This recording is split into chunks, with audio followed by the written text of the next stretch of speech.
es jums stāstīšu par blakus saslimšanām un diabētu. Blakus slimības ir izaicinājums diabēta kontrolei. Ja diabēta kontrole ir laba, risks saslimt nav lielāks kā cilvēkiem, kam nav diabēta. Tomēr ir dažas blakus slimības, kas veicina hiperglikēmiju, ja paaugstināt cukura līmeni asinīs, līdz ar to pasliktina diabēta kontroli, kas savukārt pagarina slimošanas laiku, un cukura līmenis asinīs turpinās paaugstināties. Veidojas apburtais loks. Kas ir blakus slimības? Tātad tās ir dažādas infekcijas slimības, akūta elpošanas ceļu infekcija, gripa, bronhīts, urīnceļu infekcija, paaugstināta ķermeņa temperatūra jebkuras slimības dēļ un strutaini iekaisumi. Kā blakus slimību mēs varam uztvert arī ilgstošu stresu. Ilgstoša stresa rezultātā ir liels risks, ka jūsu cukura līmenis būs paaugstināts. Vai diabēta ārstēšana blakus saslimšanu laikā būs jāmaina? Ja jūsu cukura līmenis asinīs ir virs 10 milimoliem litrā ilgāk kā 6 līdz 8 stundas, noteikti ir jāveic izmaiņas diabēta ārstēšanā. Ja jums ir hiperglikēmija, ja paaugstināt cukura līmenis ilgāk kā 1 dienu, tas var sarežģīt gan blakus slimības gaitu, gan diabēta kontroli. Blakus saslimšanas gadījumā cukura līmenis asinīs ir jākontrolē biežāk. Ik pa 2 līdz 3 stundām neaizmirstiet to darīt arī naktī. Svarīgi ir pārbaudīt, vai urīnā nav acetona, ko var izdarīt ar speciālām teststrēmelēm. Tās var iegādāties aptiekā bez receptes.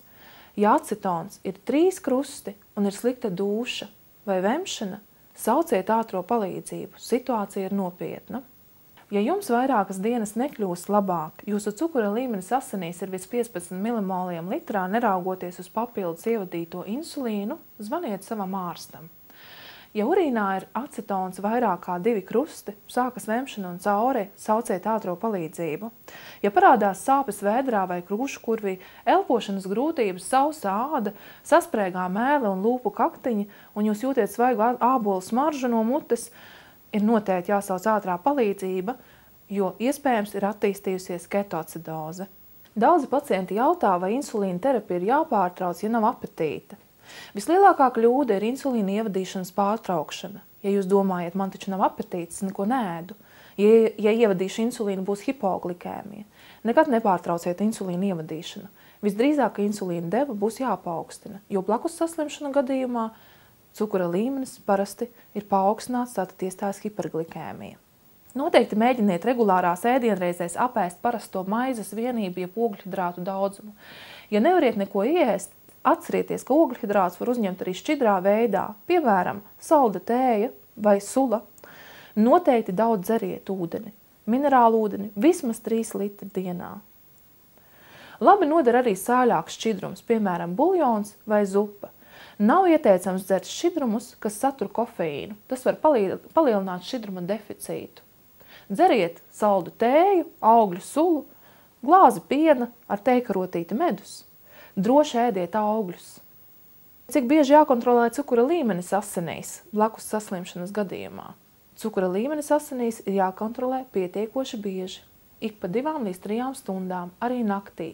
Noteikti pierakstiet savā paškontroles dienasgrāmatā cukura līmeņa mērījums, kā arī ketonu vielu pārbaudes rezultātus, lietotos medikamentus, ķermeņa temperatūras izmaiņas un pašsajūtas izmaiņas.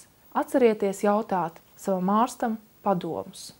Aktuāls jautājums ir, vai pērkot citus medikamentus aptiekā blakus saslimšanu gadījumā ir kaut kam jāpievērš uzmanība. Noteikti informējiet farmaceitu, ka jums ir cukura diabēts. Pērkot aptiekā medikamentus, lasiet to instrukcijas, pievēršot uzmanību tam, vai zāļu sastāvā nav cukura.